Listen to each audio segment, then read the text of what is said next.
Bonjour, c'est Ursule encore. On est le 16 août 2018. Je sonne la trompette aujourd'hui et puis je viens vraiment nous encourager à mettre notre vie en règle. Il ne faut pas qu'on néglige les appels à la repentance du Seigneur. Nous savons tous que sans repentance, on ne peut pas voir le Père. Parce que Dieu est saint et il faut que tous ceux-là qui s'approchent de lui puissent s'approcher dans la sainteté. Et la Bible nous dit qu'il n'y a pas d'ombre de variation chez lui. Alors il est donc important qu'on ne laisse pas un péché à côté ou bien qu'on laisse certains péchés en se disant que c'est pas grave ces péchés-là. Tout péché que le Saint-Esprit nous montre doit être confessé et doit être laissé. Alors vraiment encourageons-nous. C'est pas facile parce que quand la chair s'est habituée à quelque chose, hein, elle veut garder toujours la même chose. Mais il est important qu'on sorte de là, qu'on sorte de ce train-train-là. Alors ça demande vraiment la présence constante du Saint-Esprit. Et le Saint-Esprit est là. Il a déjà été donné depuis la première Pentecôte et il suffit que vraiment tu veuilles de lui plus en quantité et chaque jour davantage et puis tu seras vraiment servi. Donc voilà, alors aujourd'hui je viens parler de nos églises nous ferment la porte du ciel, le point, un autre point, un élément D. Alors, elles nous ferment la porte du ciel parce qu'elles travaillent tous pour le serpent. Alors, nous savons que, au fait, Satan était le chef de la louange dans le ciel. Et la Bible nous dit que Dieu l'a créé vraiment d'une beauté, un ange extraordinaire en beauté. Et il était vraiment, il rayonnait dans toute sa gloire. Et ça a fait qu'il est devenu orgueilleux. Et il a voulu prendre la place de Dieu. Et Dieu l'a précipité. Alors, à partir de là, quand il est venu, il est là quand Dieu a mis ses enfants, Adam et Ève, dans le jardin d'Éden. Alors, Satan est venu pour les séduire. Et il est passé non par Adam, il est passé par Ève. Et il a séduit le couple. Et j'aimerais ça qu'on lise dans Genèse 3, à partir du verset 1. Le serpent était le plus rusé de tous les animaux des champs que l'Éternel Dieu avait fait. Il dit à la femme, Dieu a-t-il réellement dit, vous ne mangerez pas de tous les arbres du jardin? La femme répondit au serpent, nous mangeons du fruit des arbres du jardin, mais quant au fruit de l'arbre qui est au milieu du jardin, Dieu a dit, vous n'en mangerez point et vous ne toucherez point, de peur que vous ne mouriez. Alors le serpent dit à la femme, vous ne mourrez point, mais Dieu sait que le jour où vous en mangerez, vos yeux s'ouvriront et que vous serez comme des dieux, connaissant le bien et le mal. La femme vit que l'arbre était bon à manger et agréable à la vue, et qu'il était précieux pour ouvrir l'intelligence. Elle prit de son fruit et en mangea. Elle en donna aussi à son mari qui était auprès d'elle, et il en mangea. Les yeux de l'un et de l'autre s'ouvrirent. Ils reconnurent qu'ils étaient nus et en cousurent des feuilles de figuier. Ils s'en firent des ceintures. Donc voilà. Alors, comme nous voyons, nous connaissons tous cette histoire de séduction des premiers, de Adam et Ève, nos parents. Alors, Satan est venu mettre le doute dans la tête de Ève. Il lui a dit, Dieu a-t-il vraiment dit que? Alors, vous savez, dans nos églises, la plupart de nos églises, c'est comme ça. Souvent, dans les prédications, le doute s'installe en ce qui concerne la matière qui est apportée. Parce que rares sont les églises qui apportent des prêches sans diluer. Et si ils estiment que c'est trop dur le message, ce qu'ils font, ils vont ajouter un peu d'eau de telle sorte que l'audience puisse recevoir le message pas quand même trop mal. Alors, il y a cette subtilité-là qui est un peu là parce qu'il ne faut pas trop choquer. Alors, donc, cet aspect-là est très très fréquent dans nos églises. Alors, ceux-là qui sont peut-être versés dans les Écritures, qui aiment les Écritures, vont tout de suite voir ça. Les autres vont juste trouver que non, ben c'est cool. Et s'il y a quelqu'un qui vient apporter la parole de façon vraiment tranchante, alors on va trouver que cette personne-là est dure, que cette personne-là n'a pas de manière, qu'elle est trop rude. Parce que quand on apporte, ils vont dire qu'il faut la manière, et il faut le tact, il faut le style. C'est ça qu'ils disent. Mais Dieu, notre Dieu, n'est pas un Dieu de séduction. Jésus-Christ, quand quelque chose est noir, il te dit que c'est noir. Il ne vient pas te dire que bon, tu sais que bon, attends un peu, s'il te plaît, c'est que... Non, non, non, Jésus-Christ te dit la chose telle parce qu'il t'aime et il veut que tu changes. Et le Seigneur ne nous a jamais demandé de diluer la parole. Jamais, jamais. Il veut tout simplement que la parole soit telle parce que c'est une épée à double tranchant et elle est faite pour nous transformer, pour séparer les ténèbres pour séparer les ténèbres de la lumière, de telle sorte que la lumière soit ce qui dirige ta vie. Vous savez que c'est la lumière qui est venue dans nos ténèbres.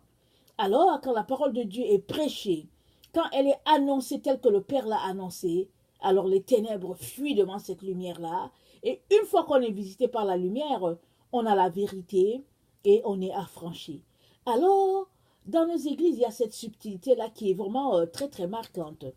Et l'autre élément, Satan dit à la dame, il dit à Ève, alors le serpent dit à la femme, vous ne mourrez point, mais Dieu sait que le jour où vous en mangerez, vos yeux s'ouvriront. Non, Satan fait de Dieu un menteur. Il met dans la tête de la femme, de Ève, non seulement il a sémé le doute, et une fois après avoir sémé le doute, il est venu asseoir dans son esprit que Dieu était un menteur. Et pourquoi ils font ça?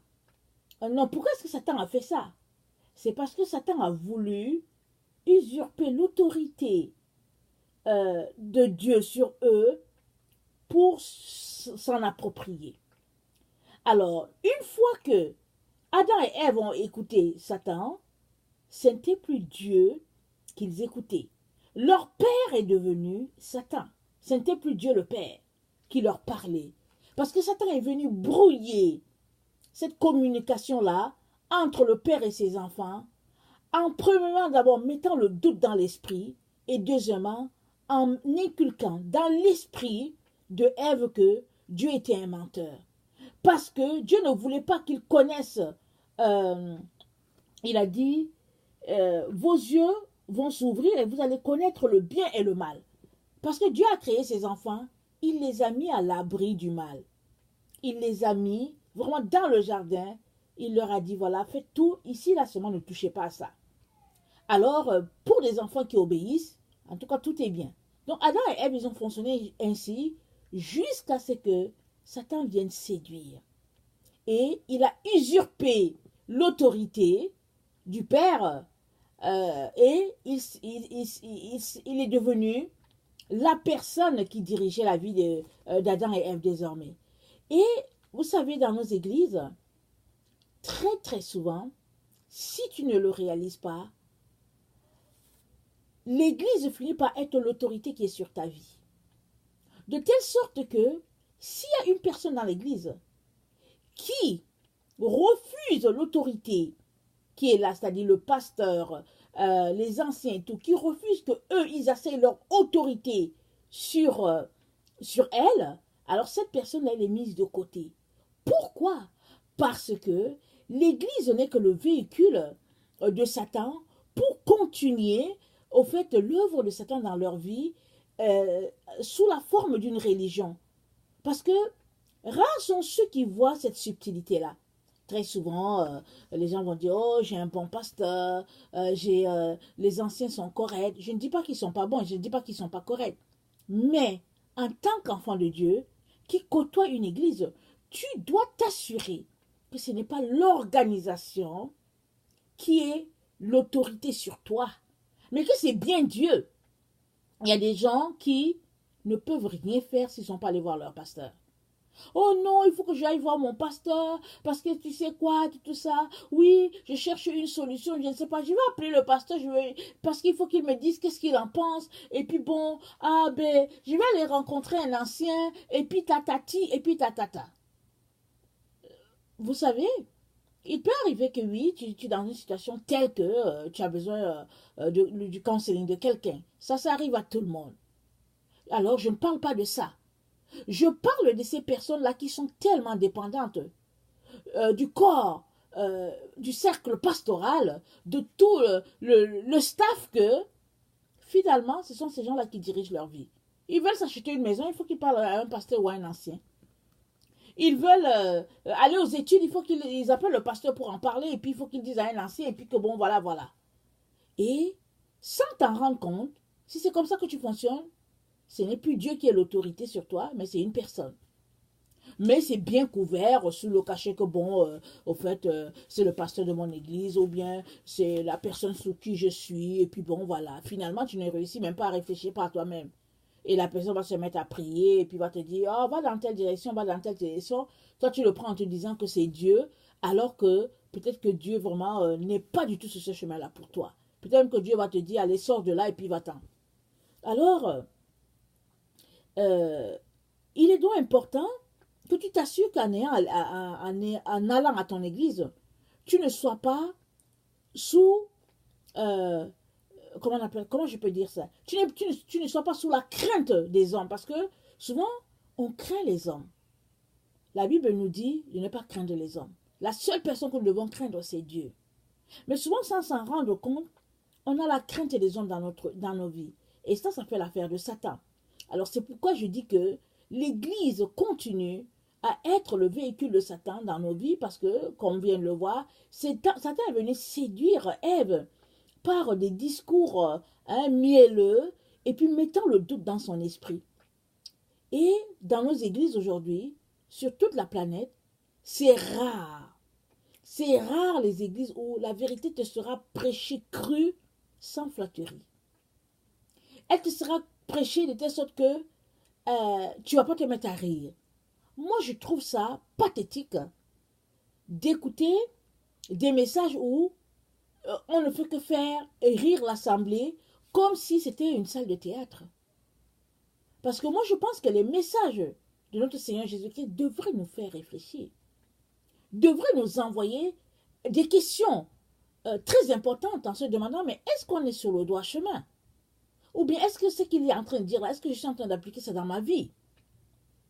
Mais si plutôt on va s'asseoir à l'église comme si on était dans un amphithéâtre et qu'on passe le temps à rire, alors il y a un problème. Il y a un problème. Alors c'est en ce sens-là que l'église continue l'œuvre de Satan parce que Satan ne voulait pas cette connexion-là entre Adam et Ève et le Père. Il ne voulait pas de cela. Parce que quand la connexion entre papa et toi, c'est solide, Satan ne peut pas venir. Alors il essaie par toutes sortes d'astuces pour t'éloigner de cette connexion-là. Souvent, il va envoyer des gens qui vont venir te distraire. Souvent, il va t'envoyer à la télévision. Souvent, si tu es quelqu'un qui dérange beaucoup spirituellement, il va t'envoyer une maladie.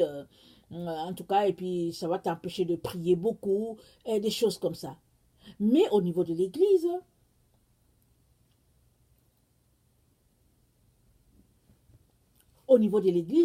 excusez-moi, j'ai dû lire mes notes, mais au niveau de l'église, souvent, ce sont nos pensées qui sont déconnectées du Père.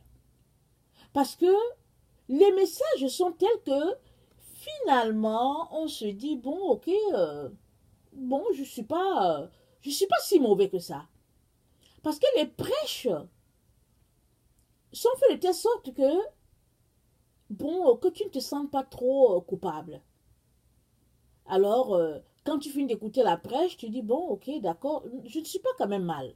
Je pense que dans la prêche, je trouve que je suis quand même dans le juste milieu. Je pense que je peux me coter 75%. Alors, à partir de là, bon, on ne se remet pas tellement en question.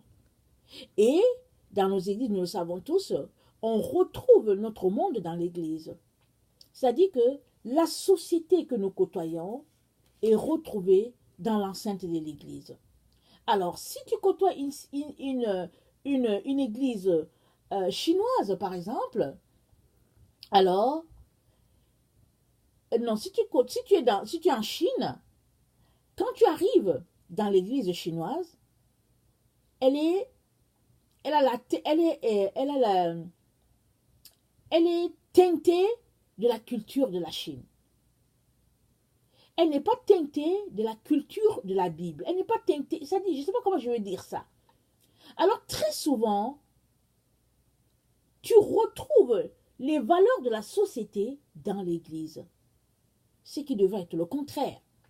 Parce que si dans ta société, par exemple, on t'a éduqué à donner des compliments aux gens, peu importe l'habit qu'ils ont porté, alors à l'église, tu vas voir quelqu'un, tu vas donner aussi le compliment. Tu vas dire, ah, vraiment, c'est très beau la robe que tu portes, alors que la robe, c'est une robe mini. Et puis, tu es même mal à l'aise de regarder la personne. Mais comme la culture veut que tu donnes un compliment, alors tu vas donner le compliment. Alors, c'est en ce sens-là que l'Église véhicule les idées de Satan, les idées du serpent. Maintenant, on peut dire que, oh, bon, c'est pas l'Église qui a demandé aux gens de donner le compliment. Mais est-ce que l'Église a prêché là-dessus? Est-ce que l'Église a prêché pour que le peuple soit sensible que ça, c'est un péché, donner un compliment alors qu'on ne veut pas le donner, ou bien donner un compliment alors que la personne est carrément dans le péché, la personne est presque nue, mais on donne quand même un compliment. Mais est-ce que l'Église a prêché dessus? Pour que la personne sache que non, elle ne devrait pas le faire. Alors ça, c'est continuer l'œuvre de Satan dans la vie des brebis. Alors, l'autre élément aussi qui est très important à mentionner, c'est que quand une personne dans l'église, suppose qu'il y a une personne dans l'église qui se rend compte que non, ici, là, ça ne va pas, et qu'elle va voir, par exemple, le pasteur ou bien un ancien pour dire que à propos de la prêche, à propos de ceci, je ne suis pas d'accord, qu'est-ce qui se passe souvent? Très souvent, au lieu que le pasteur, les anciens essayent de s'asseoir avec la personne pour voir qu'est-ce que l'Écriture dit, et puis essayer de ramener, d'apporter la lumière dans la vie de la personne, très souvent, si cette personne a dit la vérité, on lui jette des pierres. On lui jette des pierres de telle sorte que la personne finit par partir de l'église. Alors on se dit, bon débarras. Elle a débarrassé le plancher, alors elle n'a qu'à nous laisser dans notre fornication. Et nos églises continuent l'œuvre du serpent parce que nos églises nous poussent à commettre l'adultère et à commettre la fornication sans problème. Il y a des gens qui viennent à l'église les dimanches, ils viennent avec leur Dieu sur eux. Alors c'est à toi d'aller voir qui est ton Dieu. Tu peux dire que, oh non, moi je n'ai pas de Dieu, mon seul Dieu c'est Jéhovah et tout, mais il suffit de regarder sur toi et tu sauras qui sont tes dieux. Parce que Dieu nous a créés à son image et il veut qu'on soit le reflet de sa gloire. Il ne veut rien sur nous. Il veut que tu portes ton habit simple et puis c'est tout. Il ne veut pas que quelque chose soit attiré, quelque chose sur toi attire l'attention de qui que ce soit. Alors, si tu tiens mordicus à avoir les valeurs de la société dans l'église, alors ces valeurs de la société sont tes dieux. Si tu tiens mordicus à être habillé à la dernière mode, au dernier cri, alors cet habillement-là, cette mode-là est un dieu pour toi. En ce sens-là, oui, l'Église te pousse à commettre l'adultère et à commettre la fornication comme tu veux, parce que l'Église ne te reprend pas. Alors, c'est l'œuvre de Satan, parce que qu'est-ce que Satan a fait? Satan est venu dans la vie de Adam et Ève pour leur apprendre à commettre l'adultère. Dans ce sens que Adam et Ève étaient connectés à Dieu. Ils étaient dans cette relation-là avec Dieu, et puis c'était Dieu seul. Satan est venu s'ingérer. Il voulait que Adam et Ève aient cette dualité-là, cette relation-là où, bon, ils sont tantôt avec papa et puis tantôt avec lui. Effectivement, ils ont observé ça pendant un certain temps. Parce que quand ils se sont rendus compte qu'ils étaient nus, qu'est-ce qu'ils ont fait? Ils ont couru pour aller chercher des figues. Ils se sont couverts de ça. Alors, ça, c'était eux-mêmes qui se sont couverts. Alors, ils étaient dans cet habillement-là, jusqu'à ce que le père vienne les rencontrer pour leur dire que, mais qu'est-ce qui se passe? Pourquoi vous êtes cachés? Alors, ils ont raconté ce qui leur est arrivé. Alors, le père a fait des vêtements de peau comment on appelle ça? Il a sacrifié, il a versé du sang, il a sacrifié un agneau et il a couvert Adam et Ève. Il est venu les protéger, il est venu rétablir cette connexion-là rapidement et il les a chassés du jardin afin que le péché ne puisse pas continuer de génération afin que afin qu'ils ne viennent pas manger l'arbre de la vie et qu'ils ne puissent garder éternellement le péché. Parce que vous savez, le fait que Dieu les a chassés, ça a été notre salut. Parce que finalement, ils n'ont pas pu toucher à l'arbre l'arbre de vie pour qu'ils vivent éternellement. Et Jésus-Christ est venu donc nous racheter de cette malédiction-là. Mais si Jésus-Christ n'avait pas fait ça, on serait resté dans cette situation vraiment séparé à tout jamais de Dieu. Et Satan, c'est ça qu'il veut. Alors, il s'est infiltré dans la vie des enfants de Dieu, étant dans l'Église. C'est-à-dire que l'Église est supposée nous protéger. Une vie d'Église, c'est une vie qui est supposée te protéger. Tu es supposé être à l'abri. Alors qu'aujourd'hui, c'est pas ça.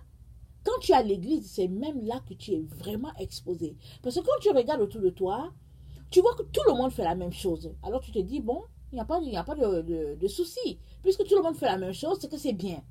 Alors que Dieu le Père dit, l'amour du monde, c'est inimitié contre Dieu. Alors c'est pas parce que toute l'église ne voit aucun problème à certaines pratiques, à certains habillements, à certaines façons de faire, qu'il n'y a pas de problème. Parce que toi, tu dois faire ce que Dieu te dit de faire. Tu ne dois pas faire ce que l'Église te dit de faire, mais ce que Dieu te dit de faire. Alors, en ce sens-là, je dis que Satan est venu usurper l'autorité de Dieu et puis s'est fait autorité dans la vie de plusieurs enfants de Dieu et il s'est installé dans l'Église. Satan est dans l'Église. Et aujourd'hui, les dénominations, les églises font juste l'œuvre de Satan dans la vie des enfants de Dieu. Parce que les enfants de Dieu ne sont pas libérés. Ils ne sont pas libérés. Ils sont ils marchent dans l'illusion. Alors, ils marchent dans l'illusion, croyant qu'ils sont sauvés parce qu'ils vont à l'église, se disant que tout est beau pour eux parce que bon, ils ont donné leur vie à Jésus et que bon, ils viennent lui offrir quelques heures et tout. Alors, ils marchent dans cette illusion-là, dans ce mensonge-là. Alors que Satan les a déjà englobés. Et il est là tranquille.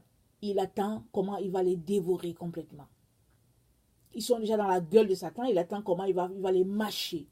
Alors, si tu es dans cette situation-là, il est temps que tu fasses tout pour sortir de là. Parce que si tu cries au Seigneur, tu cries comme Jonas a crié quand tu es dans le ventre du poisson, Dieu va faire que le serpent va te vomir. Tu vas sortir de là en courant. Et il ne t'aura pas. Il ne va pas t'attraper. Alors, et l'autre élément, c'est que tu ne peux pas atteindre Dieu ou bien toucher Dieu si tu ne sors pas de la vie de l'Église. Alors, je m'explique. Comme je vous ai dit, moi je continue d'aller à l'Église. Je sais pourquoi j'y vais.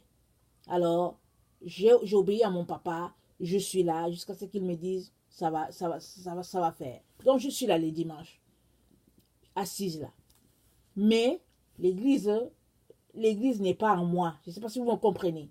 Moi, j'ai ma relation avec mon père du début à la fin. Si quelqu'un prêche et que ça prêche et selon ce que le père dit et strictement sur la vérité, je dis alléluia, amen. Si la personne prêche et que ce n'est pas ça, alors moi je prends ce qui est à apprendre. Je sais pourquoi je suis là et je communique constamment avec mon père et puis bon, j'attends ses directives. Mais il y a des gens, ce qui est prêché, c'est ce qui est prêché. Ils ne vont jamais remettre ça en question. Ils vont se l'appliquer, surtout si la chose est fausse. Parce qu'il y a beaucoup de paroles qui sont dites sur la chair, qui sont des paroles fausses, qui sont des paroles de dualité. Alors les gens sont là, ils se disent que bon, anyway, c'est un pasteur qui l'a dit, ou bien anyway, c'est un ancien qui l'a dit, ou bien c'est un serviteur de Dieu qui l'a dit, oh, c'est l'homme de Dieu qui l'a dit, et ils pensent que ça vient de la bouche de Dieu alors que c'est quelque chose qui est camouflé. Alors, alors si Dieu n'ouvre pas tes yeux spirituels pour que tu puisses voir au-delà, tu vas tout simplement te dire que bon Dieu a parlé. Alors qu'il y a beaucoup de mensonges qui sont enseignés aux gens. Alors, en ce sens-là, l'Église continue l'œuvre du Jardin d'Éden dans la vie des enfants de Dieu. Il est donc très important que si tu es un adepte d'Église, si tu continues d'aller à l'Église, il est donc important que tu puisses questionner tout ce qui est fait à l'Église et que tu puisses sortir de toutes ces choses-là ce que Dieu veut que tu sortes. Il est important parce qu'il ne faut pas que tu restes dans la religion, il ne faut pas que tu perdes ton temps, toute ta vie, et après Jésus-Christ va te dire un jour qu'il ne te connaît pas. Il est donc important que tu commences à te questionner vraiment sur l'influence de l'Église sur ta vie en tant qu'enfant de Dieu. Est-ce que tu as cette connexion-là que tu dois avoir avec le Père à travers une vie d'Église? Alors si c'est ça, tant mieux. Si ce n'est pas ça, ne marche pas dans le leurre. Pose-toi les questions les plus importantes et puis assois-toi devant Dieu pour régler ce problème-là. Parce qu'il ne faut pas que tu aies été à l'église 52 semaines sur 52, alors 80 ans sur 80 ans, pour te retrouver un jour devant la face du Père pour te faire dire que je ne te connais pas. Parce que tu as passé ton temps à utiliser les pratiques d'une dénomination, alors que moi je n'avais jamais dit ça. Et vous savez que toutes nos églises participent à toutes les fêtes qu'il y a sur la terre. Que peu importe la personne qui a mis la fête, si c'est la fête du chocolat, l'église participe. Peu importe la fête, l'église participe. Elle dit, oh non, il faut s'approcher du peuple, et puis gna gna gna gna. Il y a des églises qui organisent, comment on appelle ça, des journées portes ouvertes pour montrer un peu de quoi leur église a l'air, et puis patati, patata, et puis... Mais l'église, c'est pas ça. C'est pas une journée de portes ouvertes dans les églises. On fait ça dans les écoles, on fait ça dans les universités. Mais l'église, c'est pas pour cela que les gens vont venir chez toi. Ils vont pas venir chez toi parce que tu as ouvert tes portes et puis tu leur as montré comment, bon, tu peux apprendre aux gens, par exemple, à parler l'anglais, ou bien tu peux apprendre aux gens à parler français, ou bien tu peux apprendre aux gens à parler l'espagnol, ou bien s'il y a un besoin dans le quartier. Non, non, non, l'église n'est pas pour ça. L'église est là tu es là pour parler de Jésus aux gens. Tu es là pour leur dire que s'ils ne donnent pas leur vie à Jésus, ils vont périr. Alors oui, tu peux être une communauté au milieu de ton quartier pour aider et tout, mais tu dois savoir que ton ministère premier, c'est d'amener les âmes au Seigneur. Ce n'est pas de faire une communauté de gens et puis finalement, bon, on est là, on cause et puis on rit, l'autre tu connais sympathique et puis l'autre aussi, et puis la vie s'arrête là. C'est pas pour cela que Jésus-Christ est mort. Jésus-Christ est mort pour nous donner la vie. Et il l'a donné en abondance. Et il est important qu'on puisse continuer avec le flambeau, continuer avec le témoin. Il est important qu'on donne le témoin et puis l'autre personne coupe le donner aussi à quelqu'un d'autre. Et ça nécessite que on puisse se retrouver dans la présence de Dieu à chaque jour, lire notre Bible, savoir ce que Dieu attend vraiment de son enfant, savoir ce que Dieu appelle sainteté et vivre selon la sainteté de Dieu, non selon la sainteté de nos églises. Parce que dans nos églises, on nous apprend à être correct. On nous dit, bon, ok, il ne faut pas exagérer et tout ça. Et puis, bon, on nous apprend, on essaie de voir, est-ce que tu es correct dans la société? Si tu es correct, ok, c'est bon. Et puis, bon, voilà, il ne faut pas s'en faire. Il ne faut pas exagérer, disent-ils. Alors, moi, je viens vous dire qu'il ne s'agit pas d'exagérer. Il s'agit de savoir, est-ce que tu marches selon la vérité divine? Parce que Jésus-Christ, c'est la vérité. Alors, si tu sacrifies les commandements de Dieu au détriment des commandements de ton église, il y a un problème. Tu n'as pas le Seigneur. Je suis désolé de te le dire, tu ne le connais pas. Parce que tu ne peux pas connaître Jésus-Christ et venir diluer sa parole. Tu ne peux pas connaître Jésus-Christ et venir ajouter de l'eau à ses commandements. Ce n'est pas possible. Une fois que tu as goûté à ton Seigneur, si tu l'as vraiment goûté, alors tu ne peux pas ajouter autre chose. Jésus-Christ, c'est ta satisfaction. Il dit que si quelqu'un l'a trouvé, il dit, il entrera, il sortira et il aura la satisfaction. Il dit, je suis la porte.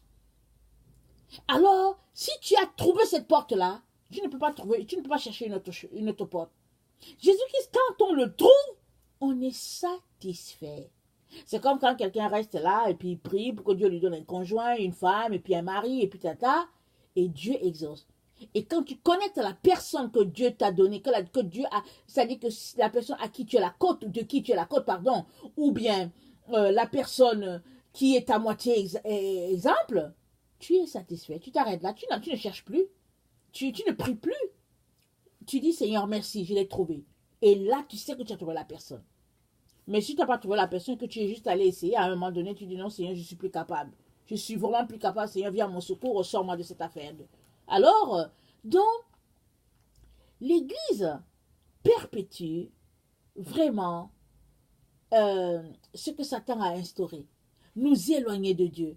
Et il est important que toi et moi fassions tout pour savoir qu'est-ce qui est de Dieu, qu'est-ce qui est de Satan. Et comme vous savez qu'on ne peut pas faire, on ne peut pas être un pied dedans, un pied dehors, il est donc important qu'on vienne voir le Père pour savoir qu'est-ce qu'on doit faire. Alors, si on est quelqu'un que le Seigneur veut utiliser, alors il te dira, reste, je vais te donner une grâce spéciale. Mais si tu es quelqu'un qui sait que si tu restes là, tu seras détruit, il va te faire sortir de là le plus vite, le plus rapidement possible. Parce que quand tu cherches Dieu, je te dis, quand tu cherches vraiment Dieu, tes yeux seront ouverts à ce qui se passe dans ton église. Et quand tes yeux sont ouverts, tu es dégoûté. Tu ne veux plus rester. Tu dis non, Seigneur, je ne veux pas rester avec ces gens. Ils sont des comédiens, je ne veux rien savoir. Et il n'y a que la grâce de Dieu qui vient t'aider à demeurer là. C'est ça que Dieu veut pour toi. Alors, je viens vraiment nous encourager, vraiment à sortir de tout ce qui nous pousse à faire de la fornication, à commettre de l'adultère, à toutes ces choses-là. Parce que les demi-mensonges sont des mensonges. Et dans nos églises, vraiment, il y a beaucoup ça. C'est des demi-vérités qui sont prêchées, et puis bon, c'est de la comédie par là, et puis je l'ai déjà dit dans plusieurs de mes vidéos, souvent les gens qui sont là, c'est pas des gens, Dieu ne les a pas appelés. Il ne les a pas du tout appelés, mais ils sont là, ils apportent des enseignements, et puis souvent même, je vais vous dire une chose, il y en a même qui ne sont pas sauvés. Ils ne sont pas sauvés, mais ils viennent, ils prêchent. C'est quand même quelque chose, n'est-ce pas? Vraiment, prions que Dieu, vraiment, puisse apporter la lumière à nos âmes. Donc voilà. Alors si toi tu es quelqu'un qui ne connaît pas le Seigneur, je viens t'encourager à chercher Jésus. Mahomet ne peut pas te sauver. Alors il n'y a pas de religion qui peut te sauver. Jésus est le seul qui peut te sauver. Parce que Jésus-Christ est le pont entre Dieu et les hommes. Il est la parole de Dieu, devenu chair, qui est venu habiter parmi nous, et plein de grâce, plein de vérité. C'est Jésus. C'est le Fils de Dieu. Alors si tu as le Fils, tu as le Père. Mais si tu n'as pas le Fils, le Père ne sera pas avec toi. Parce que le Père, Dieu a tout remis entre ses mains. Alors, faisons tout, fais tout. Toi qui ne connais pas encore Jésus-Christ, fais tout pour le rencontrer. Et comment on le rencontre? C'est simple. Tu dis, Seigneur Jésus-Christ, je veux te connaître, je t'invite dans ma vie, et c'est tout. Jésus-Christ va venir se révéler à toi, puisque tu ne le connais pas. Il va se révéler. Demande-lui si c'est lui le chemin, il va se révéler, parce qu'il aime les questions comme ça. Alors, vraiment, ne te prive pas. Et puis, ne te bloque pas non plus en te disant que tu as déjà trouvé le chemin. Parce que si tu n'as pas trouvé Jésus, c'est que tu n'as pas encore trouvé le chemin. C'est Jésus-Christ le chemin. Alors, que sa grâce demeure sur nous et que le Seigneur nous donne de pouvoir prospérer vraiment dans sa parole. Soyez bénis, je vous aime beaucoup. Dieu davantage. Merci.